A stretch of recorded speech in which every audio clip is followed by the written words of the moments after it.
Dear daddy, పార్టీలో ఏకఛత్రాధిపత్యం కుదరదు అంటూ కవిత కేసీఆర్కి రాసిన లెటర్ పై ఇప్పుడు రాష్ట్రమంతటా కూడా చర్చ జరుగుతోంది. పార్టీలో లీడర్ నుంచి క్యాడర్ వరకు మధ్య ఉన్న గ్యాప్ గురించి, అలాగే బీఆర్ఎస్ బీజేపీకి మధ్య ఉన్న గ్యాప్లెస్ పాలిటిక్స్ గురించి కూడా కవిత మెన్షన్ చేసినట్టుగా కూడా తెలుస్తోంది. ఈ క్రమంలో బీజేపీ నేతల అభిప్రాయాన్ని మనం తెలుసుకునే ప్రయత్నం చేద్దాం రండి. కేసీఆర్కి కూతురైన కవిత లెటర్ రాశారు, అది కూడా డియర్ డాడీ అని స్టార్ట్ చేసి పార్టీలో ఏకఛత్రాధిపత్యం కుదరదు అనుకుంటూ కూడా లెటర్ రాశారు. దీని మీద మీ అభిప్రాయం ఏంటి?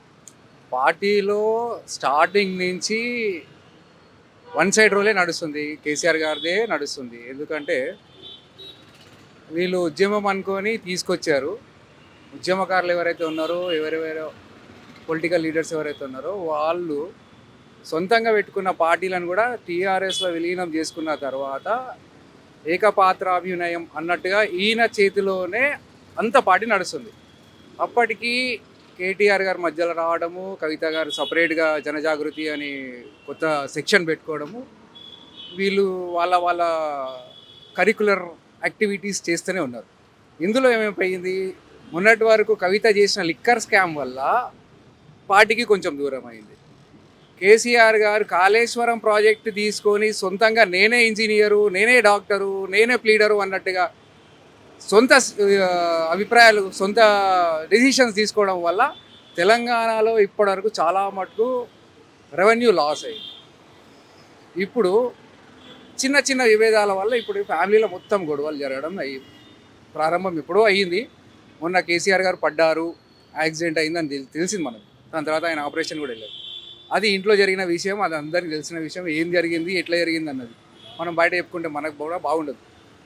కానీ ఇప్పుడు ఈ విభేదాలు, కాళేశ్వరం కేసు నోటీసులు ఇవ్వడం వల్ల కేసీఆర్ గారికి, ఈటెల రాజేందర్ గారికి, తదితర డిఫరెంట్ ఎవరెవరైతే ఉన్నారో, ఇన్వాల్వ్ అయితే ఉన్నారో కాళేశ్వరం ప్రాజెక్ట్లో నోటీసులు ఇవ్వడం వల్ల కొంత మట్టుకు అనడం అంటే చాలా మటుకు విభేదాలు చాలా మటుకు వచ్చేసాయి పార్టీలో. ఒకటి, కవిత సొంతంగా పెట్టుకునే ఆలోచన కూడా ఉంది, కొనసాగడం అన్నది ఇబ్బందికరంగా, ఆమె కొనసాగదు పార్టీలో. ఇంకొకటి, హరీష్ రావు గారు కూడా మొన్న పార్టీని సొంతంగా పెట్టుకుంటాను అన్నప్పుడు కేటీఆర్ గారు వెళ్ళి ఆయన సంజాయించి మళ్ళీ తన గూటికి తీసుకొచ్చుకోవడం కూడా జరిగింది. అంటే ఇప్పుడు కవిత సొంతంగా పార్టీ పెడుతుందని అనుకుంటున్నారా? పెట్టొచ్చు, పెట్టకపోవచ్చు. ఇక mind of set political gimmicks ఎట్లా ఉంటాయో తెలిసిన విషయమే. పబ్లిక్లో మనం పబ్లిక్ని పిచ్చోలని చేసి మన గేమ్ మనం ఆడుకోవాలి అన్న ఆలోచనలో ఉన్నారు వాళ్ళు. కేసుల పరంగా కేసీఆర్ ఇవన్నీ కూడా కప్పిపుచ్చుకునే ప్రయత్నంలో భాగంగా ఇదంతా కూడా బయటకు వస్తుంది అనుకుంటున్నారా, లేకపోతే కవిత నిజంగా పార్టీ పెడుతుందని భావిస్తున్నారు? ఆమె మీద కేసులున్న మాట వాస్తవం. డియర్ డాడీ అని సంబోధిస్తున్నప్పుడు మీరు ఆమె ఇచ్చిన ఆమె సంబోధించే విధానాన్ని చూస్తే అమెరికా నుంచి లెటర్ రాయాల్సిన అవసరం ఏం లేదు. ఇప్పుడు వాళ్ళ పార్టీలో ఉన్న అవకతవకలను మాట్లాడేందుకు కనీసం డైనింగ్ టేబుల్ మీద కూర్చొని భోజనం చేసుకున్నప్పుడు మాట్లాడుకోవచ్చు ఆ విషయాలు. 10 సంవత్సరాల నుంచి ఆమెకు తెలిసిన విషయాలే. పార్టీలో అంతర్గతంగా ఏం జరుగుతుంది, వాళ్ళకు మిగతా లీడర్లకు ప్రాముఖ్యత ఇవ్వలేదనే విషయం, ఎస్సీ వర్గీకరణ విషయం జరుగుతున్న తరుణంలో మేము మాట్లాడలేదు. ఇప్పుడు మాట్లాడినామంటే దొంగలు పడ్డ 6 నెలల తర్వాత కుక్కలు మరిగినాయి అనే చందంగానే ఉంది. ఇదేంటంటే అది వాళ్ళలో ఉన్న విభేదాలు అనే విషయం మనం చెప్పడం కంటే ఇదంతా ఒక నాటకీయంగా జరుగుతున్న పరిణామం అనే చెప్పాలి. ఎందుకు, ఎలాంటి నాటకం అంటారు?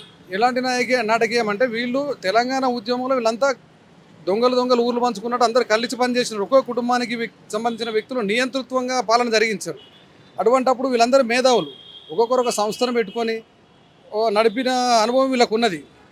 ఈ అనుమానం వీళ్ళకు 10 సంవత్సరాల క్రితమో 5 సంవత్సరాల క్రితమో రాలేదు అంటే నమ్మడానికి జనాలు ఏం పిచ్చోళ్ళు కాదు. వచ్చింది, అది అట్లాగే జరుగుతుంది, మా నియంతృత్వం మేము ఇట్లాగే నడిపిస్తాం అనే ఉద్దేశంతో ఒక నాటకీయ పరిణామంగా జరిగింది. ఇప్పుడు ఎంత వస్తుంది అని అంటే, మరి మొత్తం మీ పాలన పోయిన తర్వాత ఈరోజు దేశంలో ఉన్న పరిస్థితులు పహల్గాం దాడి అనుకోండి, యుద్ధ పరిస్థితి నెలకొన్న సమయంలో దాని మీద వదిలేసి ఇప్పుడు కొత్త పాటలు పాడుతున్నాం. ఎస్సీ వర్గీకరణ గురించి ప్రశ్నించమని అడిగారు. ఎస్సీలకు ఇస్తున్న 3 ఎకరాల భూమి గురించి జనాలు ప్రశ్నించినప్పుడు మీ దగ్గర సమాధానం లేదు. ఎస్సీలకు దళిత బంధు అనే కార్యక్రమాన్ని పెట్టి మీ సొంత నాయకులకు కూడా మీరు 10 లక్షలు పంచుకున్నప్పుడు బయట జనాలు ప్రశ్నించినప్పుడు మీకు నా దగ్గర సమాధానం లేదు. బీసీ బంధు పెట్టి మీరు చేసిన నిర్వాహకం అందరికీ తెలిసింది.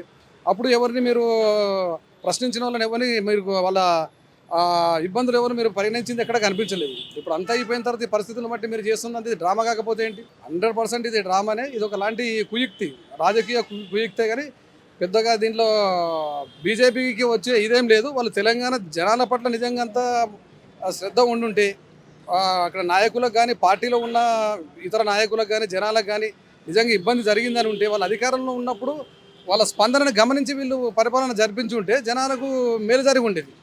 అప్పుడు చేసింది ఏం లేదు. ఇప్పుడు దాన్ని ఇప్పుడు చెప్పడం, మీరు అమెరికాలో ఉండి ఇక్కడ లీటర్ రాసి ఒక హైడ్రామా చేయడం తప్ప అక్కడ ఏం లేదు.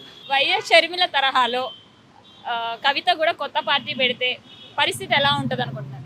వర్కౌట్ అవుతుంది? అమ్మ ఆవిడ పార్టీ పెట్టాలని కోరికలోనే ఆవిడ ఉంది. ఎందుకంటే అమ్మ 2009లో చంద్రబాబు నాయుడు చేతునాథం మీద మహబూబ్నగర్లో ఎక్కింది కవిత. అప్పటి నుంచి ఆవిడ ఆకాంక్ష ఉందని మాకు అర్థమైంది. ఇప్పుడు ఏముంటుందంటే పాయింట్ వైజ్ చూసుకుంటే పార్టీ ఉద్యమంలో పనిచేసిన వాళ్ళకి న్యాయం చేయాలంటుంది. ఉద్యమం చేసిన వాళ్ళకి ఏమి న్యాయం చేశారమ్మా టీఆర్ఎస్ వాళ్ళు? విజయశాంతి బయటకు పంపించి ఏం మాట్లాడారమ్మా? విజయశాంతి 6 నెలలతో పాటు విజయశాంతి వెళ్ళినప్పుడు కూడా తను బయటికి పంపించినప్పుడు ఎవరేం మాట్లాడలేదు. ఆవిడ ఎందుకు బయటకు వచ్చింది ఈ రోజున? అప్పుడేం మాట్లాడలేదు. ఇప్పుడు మాత్రం పాత వాళ్ళకి మాత్రం న్యాయం చేయాలంటున్నారు. ఎవరికి న్యాయం చేయలేదమ్మా పాత వాళ్ళకి. నాకు ఏంటంటే పార్టీ మారాలి, పెట్టాలని ఆశ ఉందేమో అని చెప్పి అట్లా మాట్లాడుతుంది. ఒక పక్క కాంగ్రెస్ అంటూ ఉంటుంది బీజేపీ బీఆర్ఎస్ రెండు ఒకటే అని. కవిత పార్టీ పెడితే బీజేపీ సపోర్ట్ చేస్తుందా? చేయదు, బీజేపీ సపోర్ట్ చేయదు. లాస్ట్ టైమే 2009లోనే నా బండి సండే చెప్తున్నారు కదా, ఇంతకుముందే చేయాలనుకుంటే కూడా మేము వద్దని చెప్పారు. మా బండి కిషన్ రెడ్డి గారు చెప్పారు, అది కూడా చూసాం కదా మేము. బీఆర్ఎస్ సపోర్ట్ చేయరు బీజేపీ.